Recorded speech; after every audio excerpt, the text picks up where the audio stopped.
Now अगला standard हम लोग आगे बढ़ रहे हैं अब लेके, ठीक है। अभी तक हम लोगों ने 2 स्टैंडर्ड्स पढ़ लिए, कौन कौन से आज? 265 और 299, ठीक है। प्रैक्टिकली हमने आज ही पढ़े वो स्टैंडर्ड्स अभी, है ना। अब हम आगे बढ़ते हैं और अगले स्टैंडर्ड पे आते हैं, विच इज 300 वाली series. Now the series is very important and the toughest series of the entire standard is 300, 350, ठीक है।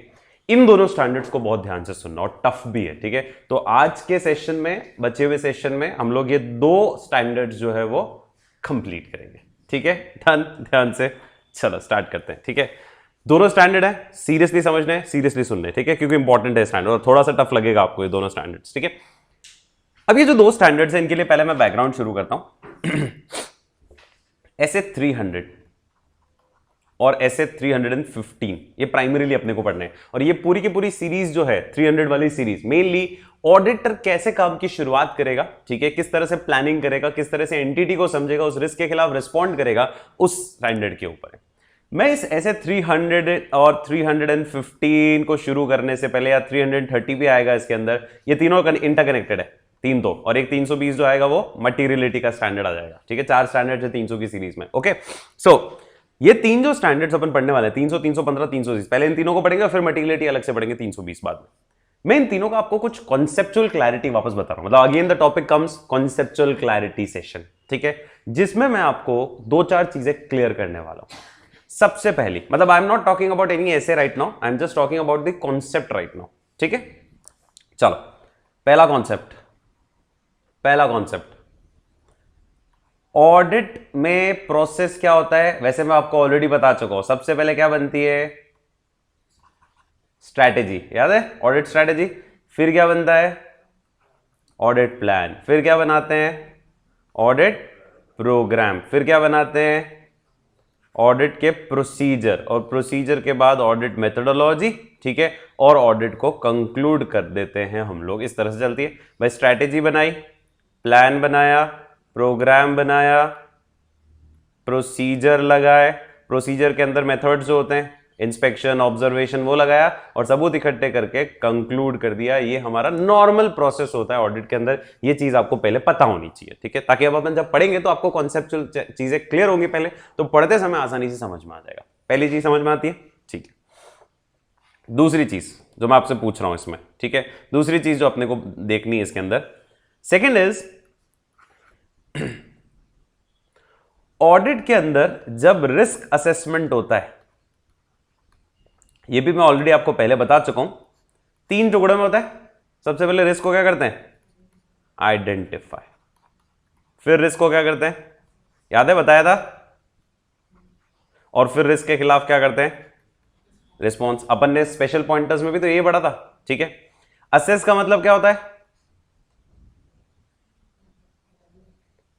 असेस का मतलब उसके होने की लाइक्लीहुड या probability,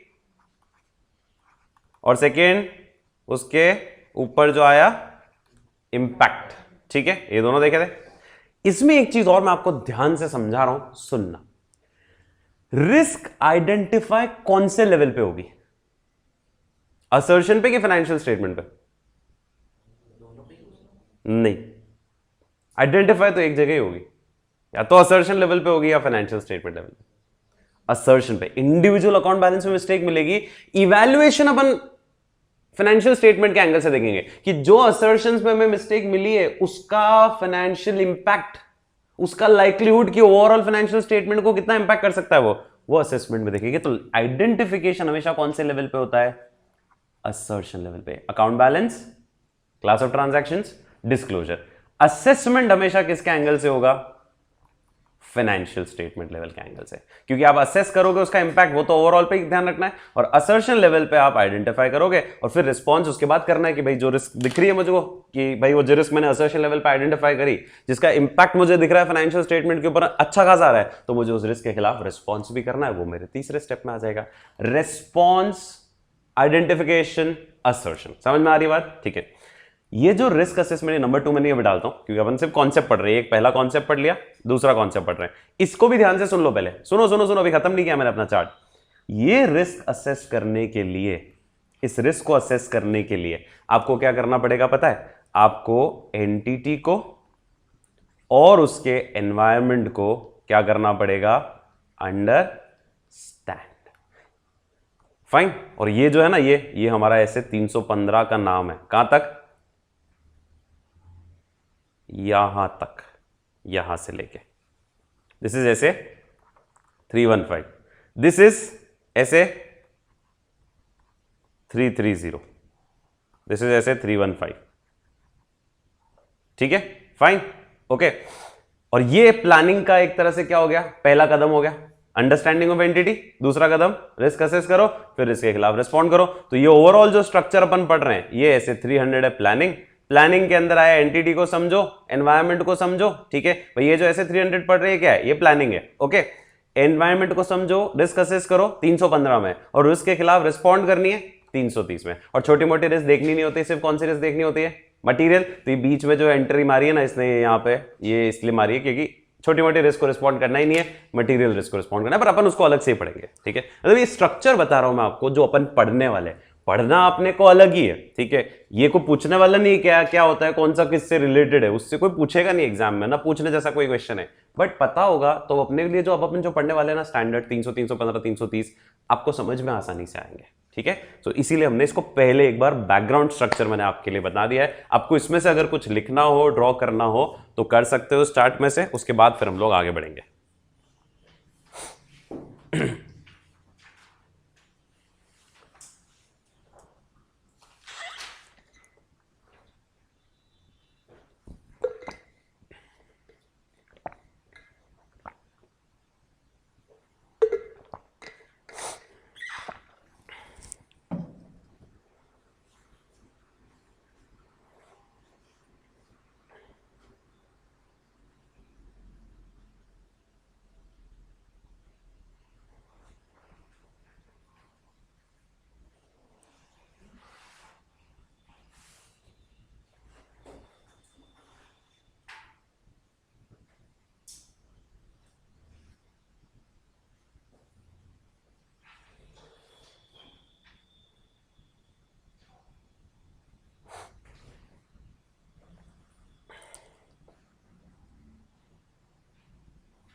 This is just a concept which we have discussed, and this is nothing to do with standard का content.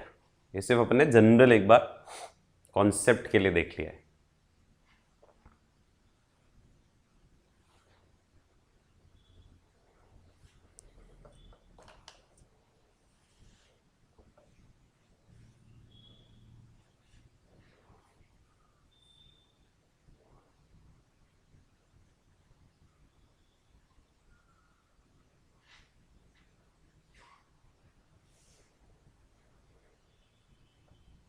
ठीक है,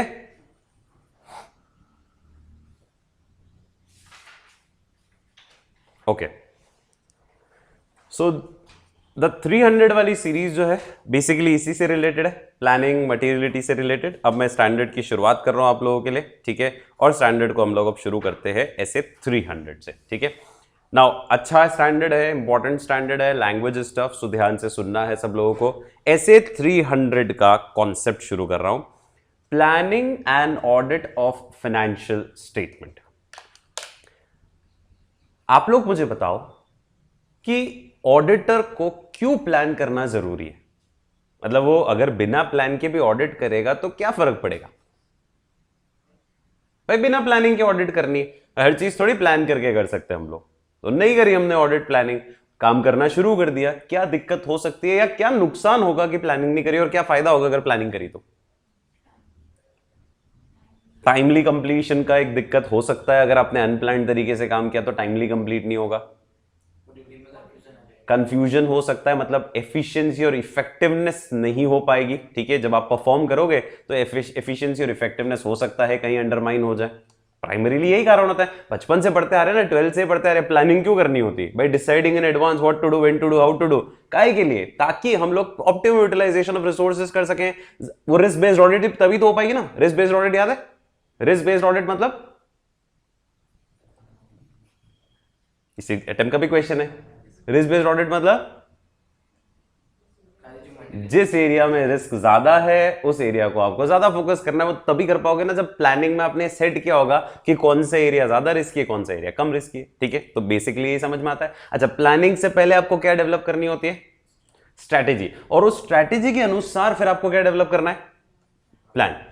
पहले क्या डेवलप होगी? Overall audit strategy. जो स्ट्रैटेजी जो है वो सेट करेगी स्कोप और ये सब, उसके बाद उसके लिए आपको डिटेल प्लान बनाना जरूरी है। तो शुरुआत करते हैं लैंग्वेज से। Planning and audit involves, planning के अंदर इन्वॉल्व कर रहा है, ये बोल रहा है क्या? Establish the overall audit strategy. तो मतलब हम लोग जनरली क्या बोलते हैं? उल्टा ही बोल देते हैं कि भाई पहले ओवरऑल ऑडिट स्ट्रैटेजी आपको बनानी है and then you have to develop an audit plan. और सेकंड लाइन में और क्लैरिटी के साथ दे रखा है पॉइंट। ठीक है, सेकंड लाइन में और क्लैरिटी दे रखी है, the objective of the auditor. क्या ऑब्जेक्टिव है ऑडिटर का? Is to plan the audit, is to plan the audit so that it will be performed in an effective manner and once the अब उसकी line पूरी बता रखी है। एक बार ओवरऑल ऑडिट स्ट्रैटेजी एस्टैब्लिश हो जाएगी, उसके बाद हम क्या डेवलप करेंगे? Audit plan. काय के लिए? उन सारे मैटर्स को जो हमने ओवरऑल ऑडिट स्ट्रैटेजी में आइडेंटिफाई किए थे, उन सारे मैटर्स को एड्रेस करने के लिए हम लोग प्लान बनाएंगे। और प्लान बनाते समय ये ध्यान रखना है हम लोग को क्या? That we need to achieve the audit objective through efficient use of auditor's resources. मतलब ऑप्टिमम यूटिलाइजेशन ऑफ रिसोर्सेज के साथ हमारा ऑब्जेक्टिव अचीव हो जाए। प्लानिंग का अगेन बचपन से समझते आ रहे हो, प्लानिंग का मेन पर्पस ही क्या होता है? जो ऑब्जेक्टिव है उसके लिए आज से तैयारी करना शुरू कर दो। तो इस जो पैराग्राफ है ना, 2 पैराग्राफ, इसको मैं समराइज अगर करूं अपनी लैंग्वेज में और बहुत स्पेसिफिक और कॉन्सेप्चुअल लैंग्वेज में, तो ये यूं कहता है कि the first task is to develop an overall audit strategy and to identify the matters that would be covered in an audit. Then once the overall strategy has been developed, then an audit plan needs to be developed to cover all those matters which were identified or to address all those issues or matters which were identified in the overall audit strategy.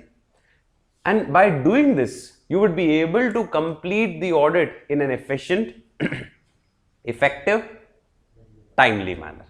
ठीक है, ये चाहता है वो। Efficient का मतलब optimum utilisation of resources हो गया, इफेक्टिव का मतलब गोल अचीवमेंट हो गया। ठीक है, और टाइमली मैनर में कंप्लीट हो जाए, हम ये चाहते हैं। और इसी के लिए 2 पैराग्राफ मैंने आपको इंट्रोडक्टरी दिए हुए कि जब भी आपसे कुछ प्लानिंग से रिलेटेड, स्ट्रैटेजी से रिलेटेड कोई सवाल करे तो आप लोग क्या कर सकते हो? ये वाले 2 पैराग्राफ में से लाइनर्स निकाल सकते हो। ठीक है, बहुत सिंपल है लॉजिक। पहले ऑडिट स्ट्रैटेजी बनती है, उसके अंदर ओवरऑल मैटर्स आइडेंटिफाई होते हैं। ठीक है, क्या रहेगा ओवरऑल स्कोप, टाइमिंग, ये फिर उसके लिए डिटेल प्लान बनता है ताकि उन मैटर्स को क्या किया जा सके? एड्रेस किया जा सके। ठीक है, ये समझ में आया पहला पॉइंट।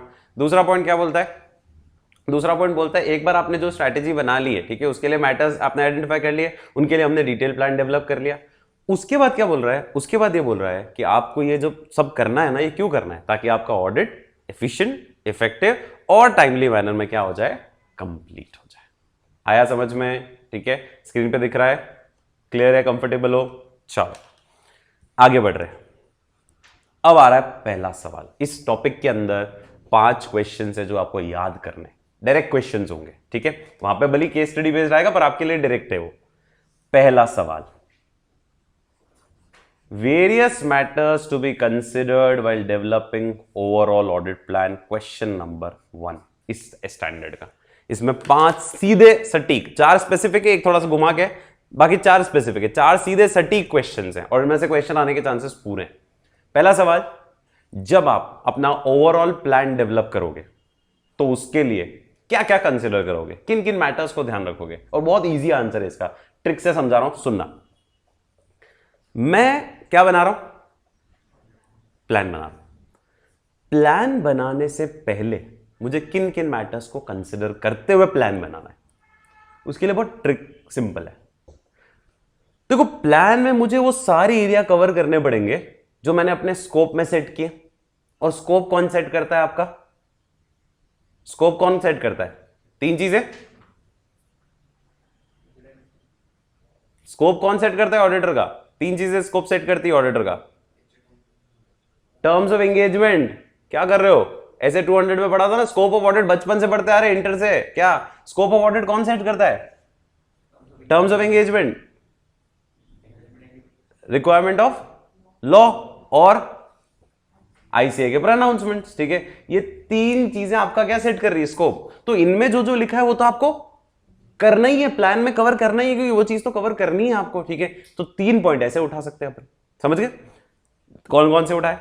पहला टर्म्स ऑफ एंगेजमेंट, तीसरा applicable legal and statutory requirement. इसमें वैसे आईसीए भी कवर हो गया। ठीक है, पर मान लो आप चाहते हो अलग लिखना है तो आप प्रोनाउंसमेंट ऑफ आईसीए क्या कर सकते हो, अलग से भी लिख सकते हो एक पॉइंट, क्योंकि ये तीन चीजें तो आपका स्कोप डिसाइड करे और आपके स्कोप में जो होगा वो तो प्लान करोगे ना आप लोग।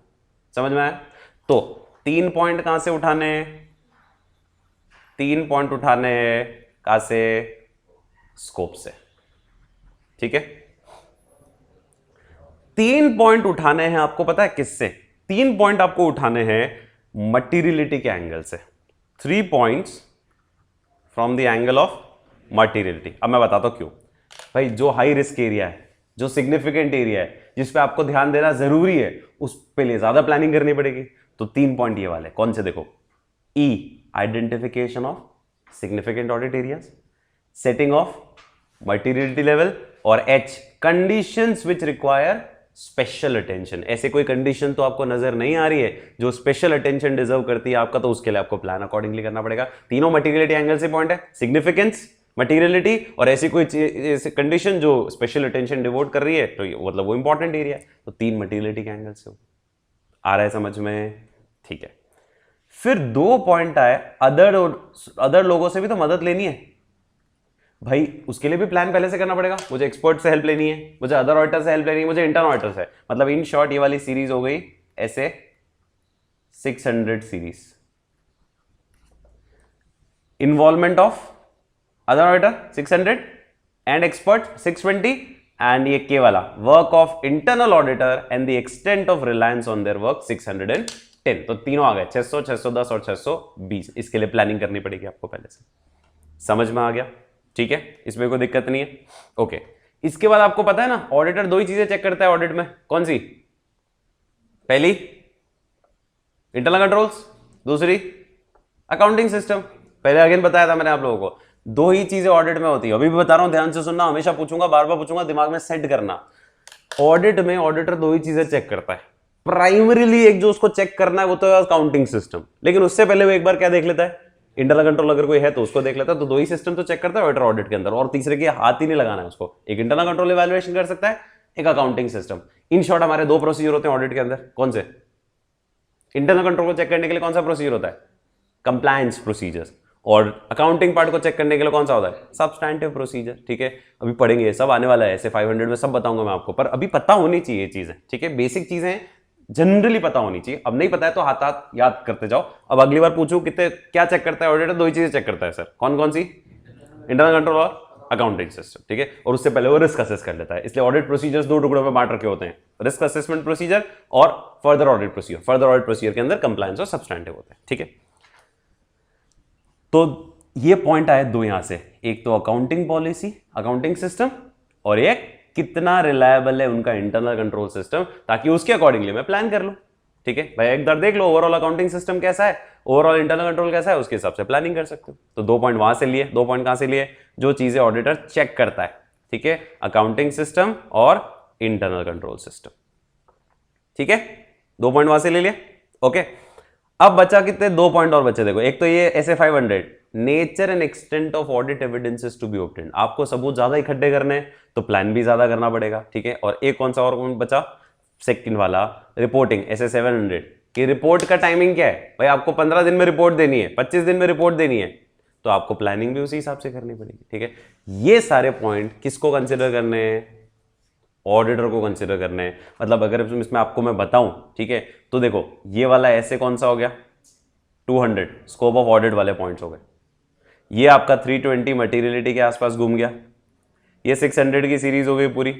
ठीक है, अकाउंटिंग और इंटरनल कंट्रोल सिस्टम मतलब 315 को अंडरस्टैंड करोगे तो आप आगे प्लान कर पाओगे। फिर इसमें 2 ऐसे और आगे, 500 वाला ऐसे और 700 वाला ऐसे, सारे ऐसे इसके ऊपर ही है। लॉजिक अगर याद करो तो। और क्वेश्चन अच्छा है, क्वेश्चन पूछ सकते हैं आप लोगों से क्या, what are the matters you have to consider जब आप क्या बना रहे हो, ऑडिट प्लान बना रहे हो। तो these are the matters sir जो मेरे को कंसिडर करने जब मैं ऑडिट प्लान बना रहा हूं। कौन कौन से मैटर्स बोलो जल्दी से। टर्म्स ऑफ एंगेजमेंट, लीगल और रेगुलेटरी रिक्वायरमेंट्स, और प्रोनाउंसमेंट ऑफ आईसीए भी लिखोगे तो कोई दिक्कत वाली बात नहीं है, ठीक है। 3 चलो, other auditors, experts, internal auditor and their reliance on the internal auditors work. फिर मटीरियलिटी में देखो तो setting of materiality level, identification of significant audit areas and condition which require special attention.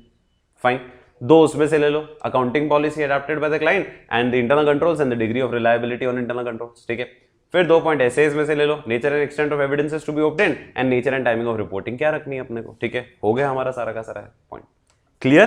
Question easy है पर ध्यान रखना question क्या है, इसमें आंसर याद नहीं रखना है, इस बार क्वेश्चन याद रखना है। मैटर्स टू बी कंसिडर्ड, ठीक है, matters to be considered while developing overall audit plan, ठीक है।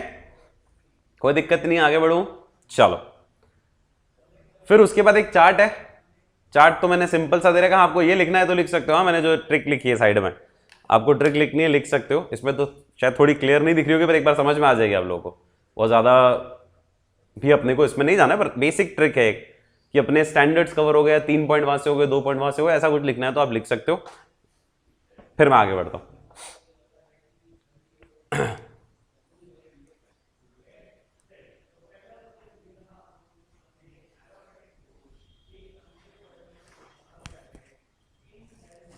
यहां तक आप लिख लो एक बार, फिर अपन आगे बढ़ते हैं।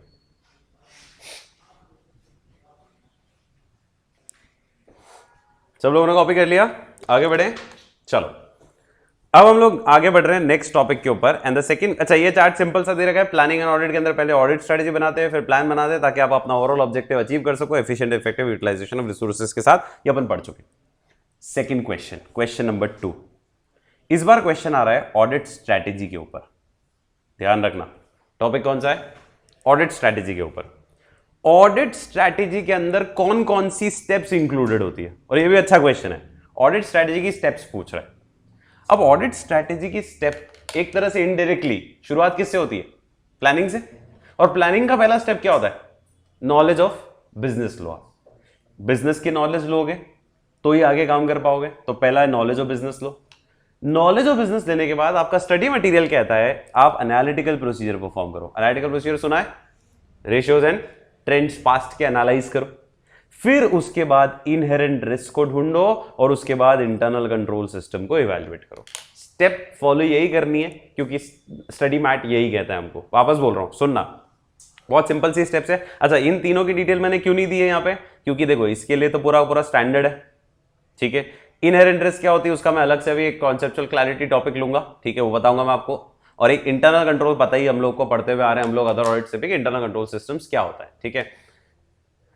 ऑडिट स्ट्रेटेजी के अंदर स्टेप्स कितनी होती है, जल्दी से बोल लो, 4। पहला क्या होता है, नॉलेज ऑफ बिजनेस लेनी है सर। सेकंड क्या करना है, एनालिटिकल प्रोसीजर परफॉर्म करना है, उसकी डिटेल हम लोग ऐसे में पढ़ेंगे बाद में, ठीक है। थर्ड हमको क्या करना है, इनहेरेंट रिस्क को इवैल्यूएट करना है, और इनहेरेंट रिस्क के बाद इंटरनल कंट्रोल सिस्टम को इवैल्यूएट करना है। इन दोनों का लॉजिक क्या है, मैं आपको अभी इसके जस्ट स्टैंडर्ड खत्म होते ही मैं आपको कॉन्सेप्चुअल क्लैरिटी वापस दूंगा ऑडिट रिस्क की, उसमें अपन समझ लेंगे, ठीक है, फाइन। लेकिन इसमें क्वेश्चन और है जो आपको अगर दिख रहा है तो देखो, कभी कभी ये क्वेश्चन भी आ सकता है, नॉलेज ऑफ बिजनेस अगर लेनी है। अब आप ये प्रैक्टिकल क्वेश्चन है, बिना देखे बताना सब लोग, ठीक है, एक बार बुक में मत देखना। मेरे को नॉलेज ऑफ बिजनेस लेनी है, मैं कैसे कैसे नॉलेज ऑफ बिजनेस ले सकता हूं, मेरे पास क्या सोर्स है नॉलेज ऑफ बिजनेस लेने का।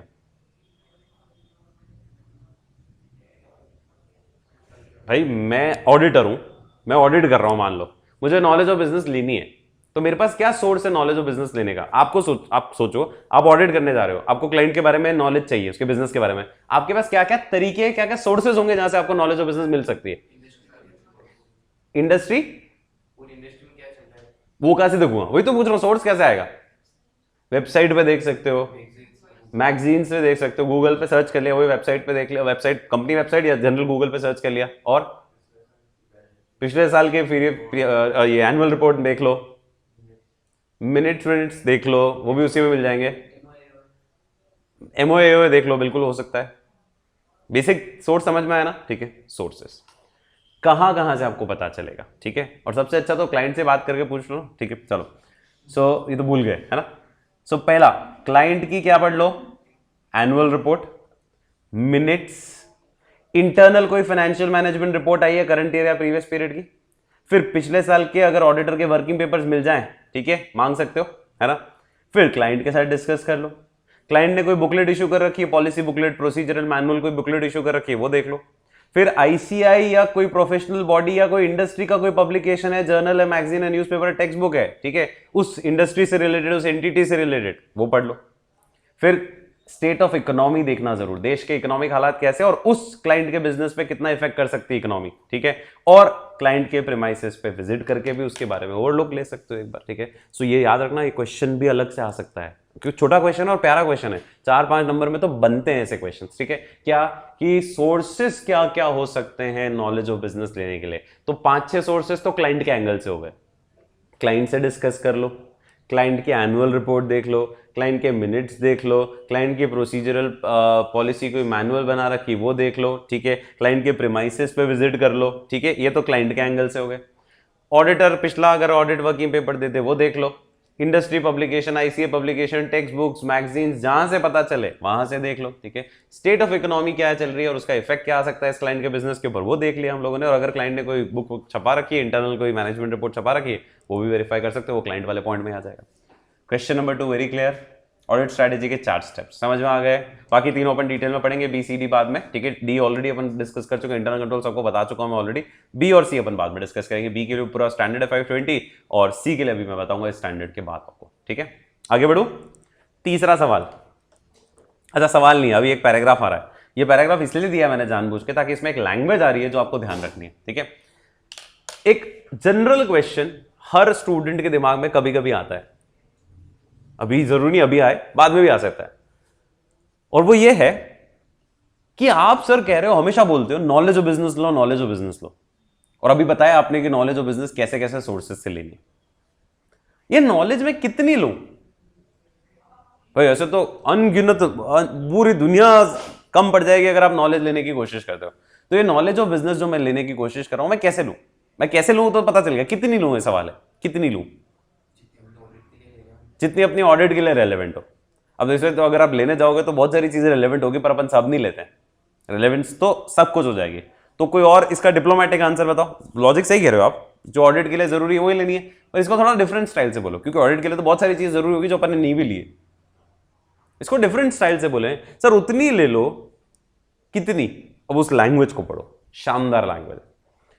Auditor should obtain the knowledge of business in performing an audit of financial statement, sufficient word लिख दिया, क्या लिखा है, ये तो सही है ना, ये तो पागल बना रहे भाई, सफिशिएंट नॉलेज लेनी, हाँ तो ठीक है, उनको पता था सफिशिएंट नॉलेज लेनी। आगे देखो, sufficient to enable the auditor, ताकि ऑडिटर एनेबल हो जाए क्या करने के लिए, to identify and understand events, transactions, practices. इसकी जगह अपन ने जो वर्ड लिया था ना, इवेंट्स एंड कंडीशन, ऐसी कोई आइडेंटिफाई हो जाए that in the auditors judgement में have a significant effect on the financial statement or on its examination or on the audit report। क्या आंसर है, हिंदी में बोलूंगा अगर देसी तरीके से, उतनी नॉलेज ले लो जितनी आपको एनेबल कर दे, आपको अश्योर कर दे कि आपने सारे ऐसे इवेंट आइडेंटिफाई कर लिए, ऐसे ट्रांजैक्शंस देख लिए हैं जिनका सिग्निफिकेंट इफेक्ट आता हो ऑडिट रिपोर्ट पे या फाइनेंशियल स्टेटमेंट पे। मतलब मटेरियल आइटम एक भी नहीं छूटे,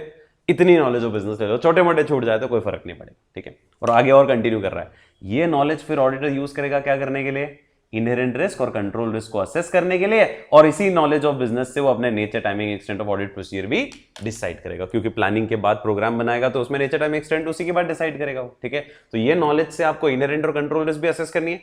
अभी आप वेट करना 2 मिनट 5 मिनट के लिए, जब तक ये टॉपिक खत्म होता है, इनहेरेंट कंट्रोल रिस्क आपके सामने मैं पेश कर दूंगा क्या होती है, ठीक है।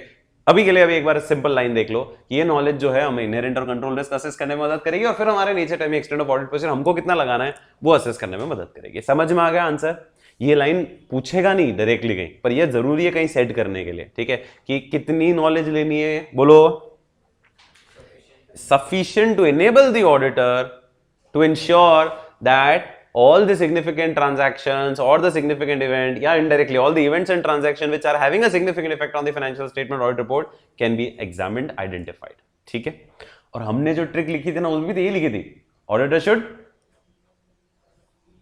अपन ने जो ट्रिक लिखे थे ना ऑडिटर रिस्पॉन्सिबिलिटी में क्या लिखा था, auditor should plan is audit and determine the nature, timing, extent of audit procedure in such a manner कि ऐसे कोई इवेंट और ट्रांजैक्शन जिनका मटेरियल इफेक्ट आ रहा हो that can be identified, assessed, properly responded, वही लिखी है एक तरह से, एंगल थोड़ा चेंज कर दे, बाकी लैंग्वेज वही है, वो की वही लैंग्वेज है, वो भी चिपकाओगे तो भी चल जाएगा। ठीक है, कि नॉलेज ऑफ बिजनेस इतनी ले लो कि आपके पास सारे इवेंट्स और ट्रांजैक्शन जिनका सिग्निफिकेंट इफेक्ट आ रहा है वो आप आइडेंटिफाई करके असेस करके उसके खिलाफ रिस्पॉन्ड कर सको। फाइन, अगला पॉइंट, छोटा सा क्वेश्चन है आप लोगों के लिए, सुनो। प्लान डिटेल में बनेगा कि स्ट्रैटेजी डिटेल में बनेगी? प्लान डिटेल में बनेगा, क्योंकि प्लान के अंदर आप ये सेट कर रहे हो जो स्ट्रैटेजी के अंदर आपने मैटर आइडेंटिफाई किया। तो एक लाइन है simple, audit plan is more detailed than the overall audit strategy that includes the nature, timing and extent of audit procedures to be perform by the engagement team member. क्योंकि plan के अंदर आप पूरी detail डालोगे, क्या रहेगा nature, क्या timing रहेगा, क्या एक्सटेंट ऑफ ऑडिट प्रोसीजर हमें लगाने हैं, ठीक है, ये सब प्लानिंग में रहेगा, स्ट्रैटेजी में ये सब नहीं रहेगा। स्ट्रैटेजी तो ओवरऑल एक बार मोटा मोटा आप क्या बजट है ना आपका टाइम टेबल क्या रहना है वो स्ट्रैटेजी में आएगा, उसके बाद उसकी डिटेल वर्जन सारी प्लान में आने वाली। फाइन, समझ में आया? Now coming on to question number 3। Question number 3, audit strategy is the backbone of audit planning. Audit strategy क्या है? बैकबोन है। किसका बैकबोन है? ऑडिट प्लानिंग का। समझ रहे हो भाई? पहले क्या बना? स्ट्रैटेजी पहले बनी, तो जो चीज पहले बनेगी वही तो रीढ़ की हड्डी होगी, जो बाद में बनेगी वो तो उसको उस बाद वाली को सपोर्ट करने के लिए पहली वाली ने जन्म लिया ना। ठीक है, सो ऑडिट स्ट्रैटेजी को हम क्या बोलते हैं? बैकबोन बोलते हैं। किसका? ऑडिट प्लान का। क्यों? बिकॉज स्ट्रैटेजी के अंदर ये सारी चीजें डिटरमाइन होती है। इनडायरेक्टली ये क्वेश्चन क्या पूछ रहा है? ये क्वेश्चन ये कह रहा है importance of audit strategy. Question क्या है एक तरह से, क्या इंपॉर्टेंस है ऑडिट स्ट्रैटेजी की? Why this audit strategy is important? Because it is the backbone of audit plan and reason is क्योंकि इसके अंदर ये सब चीजें डिटरमाइन होती है। वो क्या चीजें डिटरमाइन होती है इसके अंदर, वो आपने को पढ़ना है इसके अंदर कि व्हाट आर द थिंग्स जो इसके अंदर डिटरमाइन होती है। ठीक है, तो पहली पॉइंट, सर इसमें सारी चीजें डिटरमाइन होती है, मोटी मोटी सारी चीजें इसी में तो आनी है। जैसे number 1, FRF on which the financial information to be audited has been prepared। तो कौन सा FRF है उस एंटिटी के ऊपर जिस पे हमें क्या करनी है? ऑडिट करनी है। या आपको शुरू में स्ट्रैटेजी आइडेंटिफाई करनी पड़ेगी। जैसे फॉर एग्जांपल आप बैंकिंग कंपनी की ऑडिट कर रहे हो तो आपकी स्ट्रैटेजी में होगा अपने को बैंकिंग का शेड्यूल देखना है, ठीक है, उसका फॉर्मेट देखना है ना, तो FRF इसी में आइडेंटिफाई होगा और उसी के हिसाब से फिर प्लानिंग करोगे आप कि इस FRF के तहत हमको ऑडिट करनी है। सेकेंड, इंडस्ट्री की अगर कोई रिपोर्टिंग रिक्वायरमेंट है, अब मान लो जैसे कोई ऑयल सेक्टर है या गवर्नमेंट सेक्टर है तो वहां पे आपको एडिशनल कुछ रिपोर्टिंग करनी है। NBFC है मान लो, तो वो एक रिपोर्ट एक्स्ट्रा बनानी होती थी, ठीक है, कि RBI से ROC वो COR ले रखा है कि नहीं ले रखा है इन्होंने, सर्टिफिकेट ऑफ रजिस्ट्रेशन, तो वहाँ एडिशनल रिपोर्टिंग है उस इंडस्ट्री के लिए, तो वो स्ट्रैटेजी में आइडेंटिफाई करना। नहीं तो प्लान में तो आप करोगे नहीं, आप प्लान में तो नॉर्मल ऑडिट कर दोगे, नॉर्मल ऑडिट के साथ वो एडिशनल रिपोर्टिंग भी करनी है, वो स्ट्रैटेजी में आइडेंटिफाई होता है। थर्ड, कितना कवरेज लेना है, स्कोप, रिसोर्सेस कितने लगाने हैं, डिप्लॉय करने मतलब कितने लगाने हैं किस एरिया के लिए, बजट क्या रखना है, खर्चा कितना करना है, टाइम टेबल क्या रहेगा रिपोर्टिंग का, TCW जी के साथ क्या क्या डिस्कशन करना है, ठीक है। फिर मटीरियल, ये वाला अच्छा पॉइंट है, F वाला, H वाला sorry, setting and communicating the materiality for auditor of components. Component की ऑडिटर बोले तो ब्रांच की ऑडिटर, सब्सिडरी की ऑडिटर, उनको भी आपको कम्युनिकेट करना है। क्या कि देखो इससे ऊपर वाले ट्रांजैक्शन मटेरियल मानना, क्योंकि हम भी उससे ऊपर वाले ट्रांजैक्शन को मटेरियल मान रहे हैं ताकि अपनी एग्रीगेशन जब होगी रिपोर्ट की, कंसोलिडेशन जब होगा तो कंफर्टेबली हो जाए, कोई दिक्कत ना हो, ठीक है। तो setting the material level and communicating the material level to the auditor of the components, ठीक है, ये भी आपकी स्ट्रैटेजी का पार्ट है। तो स्ट्रैटेजी समझ गए, मोटी मोटी सारी पिक्चर आ गई उसके अंदर। क्या क्या आ गया? FRF, इंडस्ट्री की कोई स्पेसिफिक रिपोर्टिंग रिक्वायरमेंट अगर है, कवरेज क्या रखना है, टाइम टेबल क्या रखना है, बजट क्या रखना है, रिसोर्सेज कितने डिप्लॉय करने हैं, TCWG के साथ क्या क्या नेचर टाइम एक्सटेंड कम्युनिकेट करना है, कंपोनेंट के ऑडिटर्स को मटेरियलिटी लेवल सेट करके कम्युनिकेट करना, ये सब स्ट्रैटेजी का पार्ट है। इसीलिए स्ट्रैटेजी बहुत बड़ा रोल प्ले करती है, क्योंकि अगर स्ट्रैटेजी गलत हो गई या आपने स्ट्रैटेजी के अंदर शेड्यूलिंग सही नहीं करी तो प्लान उसी हिसाब से बनेगा और वो फेलियर हो जाएगा और रिसोर्सेज का पुअर यूटिलाइजेशन होगा, इफेक्टिव तरीके से ऑडिट नहीं हो पाएगी, टाइमली तरीके से ऑडिट नहीं हो पाएगी। Am I clear? Sure? Question number 3 समझ में आ गया। क्वेश्चन नंबर 4 आखिरी क्वेश्चन इसका जो इंपॉर्टेंट है, बाकी बीच में वो जो मैंने आपको बताया मिसलेनियस पॉइंट्स आ गए थे, ठीक है। Question number 4, while formulating the audit strategy following factors may be considered। again a very good topic। Question समझ में आ रहा है आप लोगों को? पहला सवाल क्या था? नहीं, सबसे पहला प्लान बनाते समय कौन से मैटर्स ध्यान रखना? प्लान बनाते समय। ये वाला क्वेश्चन कौन सा है? स्ट्रैटेजी बनाते समय कौन से फैक्टर्स को ध्यान रखना है? डिफरेंस है यहाँ आंसर में, बहुत डिफरेंस है। वो एक बहुत बेसिक और सिंपल आंसर था, ये टफ उतना ही खतरनाक आंसर है। बीच में दो क्वेश्चन और क्या है? ऑडिट स्ट्रैटेजी की स्टेप्स तो क्लियर थी, 4 ही स्टेप थी। पहली नॉलेज ऑफ बिजनेस ली, second analytical procedure, inherent risk को इवैल्यूएट किया, इंटरनल कंट्रोल्स को इवैल्यूएट किया। तीसरा क्वेश्चन क्या पड़ा था? ऑडिट स्ट्रैटेजी की इंपॉर्टेंस, बैकबोन क्यों है वो, ठीक है। और चौथा, ऑडिट स्ट्रैटेजी बनाते समय कौन से फैक्टर्स ध्यान रखने हैं। खतरनाक लैंग्वेज है, 7 पॉइंट है, ध्यान से सुनना। शुरुआत वाला पॉइंट इज इजी, फर्स्ट और सेकंड इज वेरी इजी, ठीक है। सुनो, लॉजिक सुनो। स्ट्रैटेजी बना रहा हूं मैं, तो मैं किसको देखते हुए बनाऊंगा? ऑब्जेक्टिव को और क्लाइंट के बिजनेस को, इन दोनों को तो देखना ही ना मुझे। पहले 2 पॉइंट, आपकी एंगेजमेंट का, भाई जिस पर्पस के लिए आपको एंगेज किया गया है, आपके उसके अकॉर्डिंगली आपको स्ट्रैटेजी बनानी है अपनी। आप अगर ऑडिट के लिए एंगेज हुए हो तो ऑडिट के अकॉर्डिंगली बनानी है, आपको रिव्यू के लिए एंगेज किया, आपको रिव्यू के लिए हिसाब से बनानी है, आपको अदर एश्योरेंस के लिए एंगेज किया, आपको अदर एश्योरेंस के हिसाब से बनानी है, आपको रिलेटेड सर्विसेज के लिए एंगेज किया, आपको रिलेटेड सर्विस के हिसाब से बनानी है। मेरी बात समझ में आ रही है? तो जिस पॉइंट के लिए आपको, जिस एंगेजमेंट के लिए आपको एंगेज किया है, उसका ऑब्जेक्टिव क्या है, उसके अकॉर्डिंगली आप स्ट्रैटेजी बना लो। Point number 2, results of business review. आपने बिजनेस को क्या किया होगा? एक बार रिव्यू किया, रिव्यू करके क्या पता चला? क्लाइंट का बिजनेस ऐसा है, क्लाइंट की इंडस्ट्री में ऐसे ऐसे डेवलपमेंट्स हो रहे हैं, क्लाइंट के ऑपरेटिंग रिजल्ट ऐसे हैं, क्लाइंट का फाइनेंशियल अरेंजमेंट ऐसा है। जो भी रिजल्ट आपको मिला ना, बिजनेस को एक बार नजर मार के, मतलब नॉलेज ऑफ बिजनेस वाला पॉइंट है, नॉलेज ऑफ बिजनेस मार के जो भी आपको रिजल्ट मिला उसके हिसाब से आप अपनी स्ट्रैटेजी बनाओगे। समझ में आया दोनों पॉइंट? तीसरा, याद हो तो अपन ने जॉइंट ऑडिट में अभी पढ़ा था कि अपन ने प्रिलिमिनरी जजमेंट, प्रिलिमिनरी एक बार नजर मार लेना, ताकि उसके हिसाब से प्लान बनाना इजी हो जाएगा। जॉइंट ऑडिट प्लान का टॉपिक जब अपन पढ़ रहे थे कि जॉइंट ऑडिट प्लान बनाते समय क्या ध्यान रखना होता है, तो प्रिलिमिनरी नॉलेज, जो प्रिलिमिनरी एंगेजमेंट जो करी, वैसे ही यहां पर आपने एक बार प्रिलिमिनरी जजमेंट ली होगी, किसके लिए? मटीरियलिटी के लिए।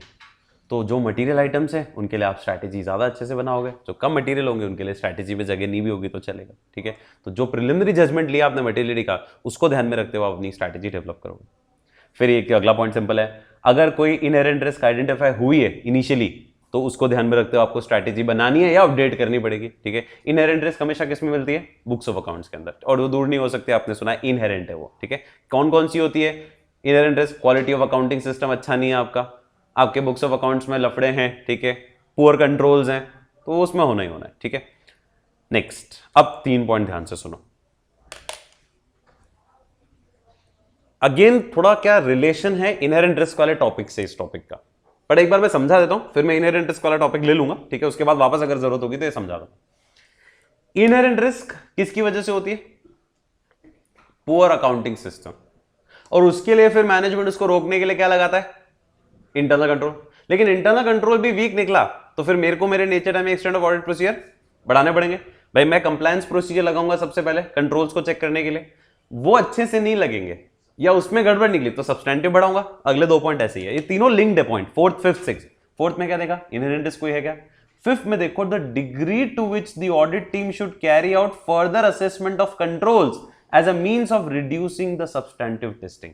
अगर आप कंप्लायंस टेस्टिंग बढ़ा देते हो, आप कंट्रोल्स को अच्छे से असेस कर लेते हो, तो आपको सब्सटेंटिव कम लगाने पड़ेंगे, ठीक है। और फिर पॉइंट है अगला, the broad nature, timing and extent of substantive test और the changes in the previous strategy for substantive. अगर आप कंट्रोल पुअर चेक करें, कंट्रोल अच्छे से नहीं निकले, तो आपको नेचर टाइम एक्सटेंट सब्सटैंटिव बढ़ानी पड़ेगी। या आपने अगर मान लो पिछले साल जो सब्सटैंटिव टेस्टिंग की स्ट्रैटेजी बनाई थी उसमें अगर कोई चेंज कर रहे हो इस साल, ठीक है, तो एक बार उसको भी रिव्यू मार लेना कि पुरानी वाली चल जाएगी या मुझे नई करनी पड़ेगी, ठीक है। और last point is main points relating to planning and controlling the audit और commenting on the adequacy of the existing arrangement. Audit जो मैं प्लान कर रहा हूं, ऑडिट भी एक तरह से सिस्टमैटिक मैनेजमेंट का काम है, planning, organising, directing, staffing, controlling ही होगा। तो जो मैं प्लानिंग कर रहा हूं, जो मैं कंट्रोलिंग कर रहा हूं ऑडिट की, या जो मेरा एग्जिस्टिंग अरेंजमेंट था लास्ट ईयर का जो मैंने स्ट्रैटेजी बनाई थी, उनमें अगर कोई गड़बड़ लग रही है, मुझे एडिक्वेसी नहीं है, कमेंट उसके ऊपर मुझे करने हैं एक्स्ट्रा, ठीक है, कि नहीं यार ये गड़बड़ है, इसको अपने को चेंज करना है, वो फैक्टर भी ध्यान रखना है। मतलब इन शॉर्ट मैं आपको अगर कहानी सुनाऊं तो कहानी सुनना। क्वेश्चन क्या है? क्वेश्चन क्या है? स्ट्रैटेजी बनाते हैं, क्वेश्चन बहुत इंपॉर्टेंट है, आंसर से ज्यादा क्वेश्चन इंपॉर्टेंट होता है, सब उलट पुलट हो जाता है। स्ट्रैटेजी बनाते समय आपको कौन से फैक्टर्स को ध्यान में रखना है? पहला फैक्टर, ऑब्जेक्टिव क्या है मेरा, और मैंने जो बिजनेस को एक बार देखा, रिव्यू किया, उससे क्या रिजल्ट निकला, उसके लिए मैं उसके हिसाब से मैं अपनी स्ट्रैटेजी बनाऊंगा। फिर मैंने एक बार प्रिलिमिनरी अगर नजर मारी और मुझे दिखे मटेरियल में कुछ आइटम्स, तो उनको मैं कवर करूंगा स्ट्रैटेजी में। ये एक कहानी होगी, खत्म, आगे कंटिन्यू करेंगे। सबसे पहले इनहेरेंट रिस्क देखता हूं। इनहेरेंट रिस्क के हिसाब से कंट्रोल्स चेक करने होते हैं, तो the degree to which audit team should carry out assessment of control, वो देख लो कि बढ़ानी चाहिए ताकि सब्सटैंटिव कम हो जाए, और अगर यहां बढ़ाई है तो nature time extent of substantive कम करनी है, या पिछले साल की जो स्ट्रैटेजी थी सब्सटैंटिव की उसको ही लगा के रखनी है कि चेंज करनी है, ये भी एक बार रिव्यू मार लेना, ये फैक्टर भी देख लेना। और ये फैक्टर भी देख लेना कि मैंने जो एग्जिस्टिंग अरेंजमेंट कर रखा है वो काफी है कि नहीं है, क्या उसमें बदलाव करने की जरूरत है स्ट्रैटेजी के हिसाब से, ठीक है, तो आप उसमें बदलाव करके और फिर स्ट्रैटेजी भी अपडेट करोगे उसके अकॉर्डिंगली, ठीक है। ये 7 पॉइंट ध्यान रखने हैं। क्वेश्चन नया है, इंपॉर्टेंट है, आने के पूरे चांसेस हैं। सवाल चारों खत्म, चारों खत्म। अब तो लास्ट के 2 मिसलेनियस पॉइंट पड़े, दोनों देख लेते हैं। एक तो वही है कि आप इस स्टैंडर्ड में क्या क्या डॉक्यूमेंट करोगे, बताओ भाई। जो जो आपने बनाया है स्टैंडर्ड के अंदर, क्या क्या स्ट्रैटेजी बनाई, प्लान बनाया, उनमें अगर कोई चेंज किया है, ठीक है, तो वो आ जाएगा और रीजन आ जाएंगे क्यों चेंज किया, ठीक है। और ये वाली लाइन तो आपको पता ही है पहले से, ये अपन पढ़ चुके हैं ऑलरेडी। ऑडिट मेमोरेंडम क्या होता है? कंप्लीशन मेमोरेंडम, ऐसे 230 में पढ़ लिया हम लोगों ने। कंप्लीशन मेमोरेंडम, बड़ी एंटिटी की ऑडिट कर रहे हो, क्या समझाया था? बड़ी एंटिटी की ऑडिट कर रहे हो, 50 फाइल हो जाएगी, सिर पे गिर जाएगी अगर रख दोगे ऊपर, दो, ठीक है। तो एक क्या बना लो, समरी बना लो, उसमें क्या डाल दो, सिग्निफिकेंट हाइलाइट्स डाल दो, ठीक है, और उसमें क्रॉस रेफरेंस डाल दो कि सपोर्टिंग डॉक्यूमेंट अगर चाहिए तो वो, तो यहाँ पे भी यही बोल रहा है। अब यहां क्यों बोला उसने ऐसा? ये तो 230 का था, डॉक्यूमेंटेशन का था, यहां इसलिए बोला, सुनो, छोटी एंटिटी अगर होती ना, छोटी एंटिटी, तो उसके लिए हर साल ना वापस नया प्लान बनाने की जरूरत नहीं है। उसके लिए तो पिछली बार जो उसके बेसिक डॉक्यूमेंटेशन जो फाइल थी उसमें क्या क्या सबूत इकट्ठे हुए, वही इस साल वापस इकट्ठे करने, उसमें नया तो कुछ होना नहीं। तो छोटी एंटिटी के लिए वो जो डॉक्यूमेंटेशन बनाया था ना आपने, समरी का, ऑडिट मेमोरेंडम जिसको बोलते हैं हम लोग, वो एक तरह से आप स्ट्रैटेजी मान लो इस साल के लिए। पिछले साल का ऑडिट डॉक्यूमेंटेशन समरी इस साल के लिए क्या बन जाएगी आपके लिए स्ट्रैटेजी। बड़ी में तो क्या होता है, चेंजेस भी होते हैं, तो हर साल वापस थोड़ा सा नया प्लान डेवलप करना पड़ेगा। तो ये वो इसी के लिए पॉइंट है कि छोटी एंटिटी में जो ऑडिट मेमोरेंडम आपने बना रखा है वो can serve as an audit documented audit strategy for the audit. और ऑडिट मेमोरेंडम क्या होता है? It's a summary based on review of working papers, और उसमें मेन सिग्निफिकेंट हाइलाइट्स आ जाएंगी, ठीक है, जो ऑडिट अपन ने कंप्लीट करी है उसको अपडेट कर देंगे हम लोग, देख लेंगे लेटेस्ट के हिसाब से कुछ उसमें चेंजेस करने हैं तो चेंजेस भी कर लेंगे। वो लैंग्वेज वो की हुई है जो 230 में पढ़ी अपन ने, वो भी यूज कर सकते हो आप लोग, ठीक है, फाइन। सो ये कौन सा ऐसे खत्म हुआ? 300। क्वेश्चन क्या दे रखा है देखो, क्वेश्चन क्या है? गारमेंट मैन्युफैक्चरिंग कंपनी के आप ऑडिटर हो पिछले 5 साल से और आपने देखा कि उन्होंने इस साल नया ऑनलाइन बिजनेस शुरू किया है कोई। What factors would you consider in formulating the audit strategy of the company? Answer बोलो। Engagement objective, very good. Preliminary judgement, as to materiality से पहले एक और क्या था?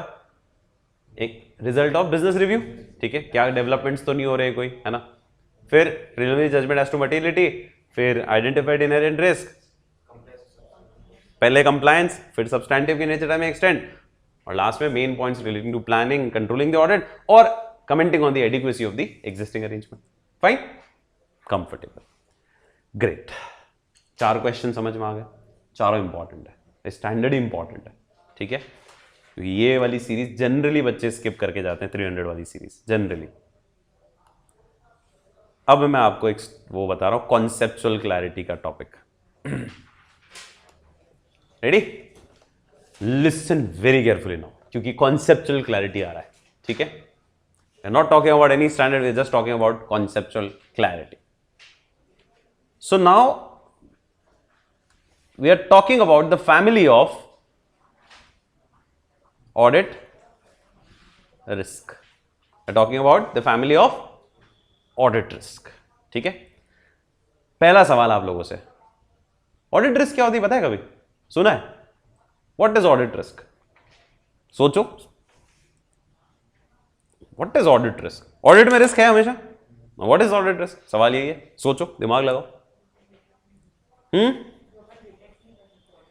जो अपन डिटेक्ट नहीं कर सकते वो ऑडिट रिस्क है. ठीक है, आपके एंगल से ठीक है.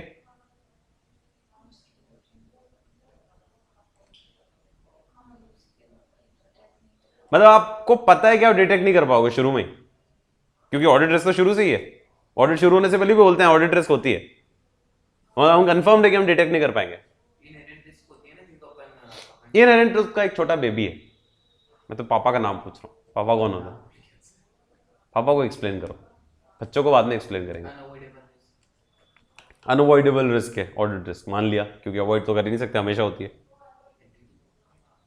ऑडिट रिस्क का लिटरल मीनिंग क्या है उस पर आता हूं मैं. और आप जो सोच रहे हो ठीक है, बट वो सोचने में ठीक है, लिखने में वो बिल्कुल भी सही नहीं होता है. So what the concept of audit risk says. और कहानी बहुत सिंपल है, बहुत सिंपल है.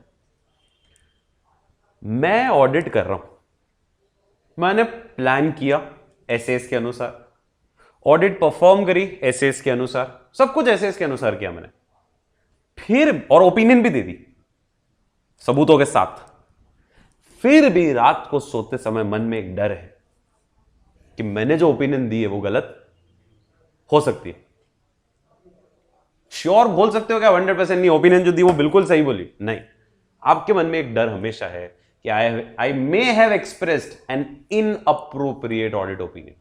भले आपने ऑडिट प्लान परफॉर्म किसके हिसाब से करी है, ऐसे सब लीगल फॉर्मेलिटी सब कुछ पूरा किया, फिर भी देयर इज अ डर, there is a risk that the opinion you have expressed may be inappropriate, and that risk, that डर is known as audit risk.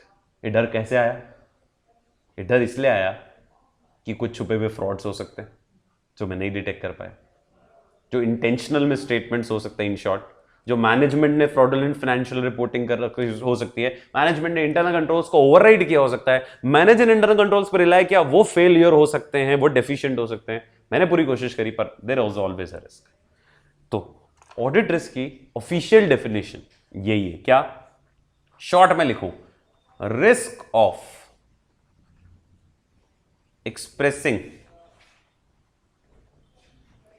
N inappropriate opinion.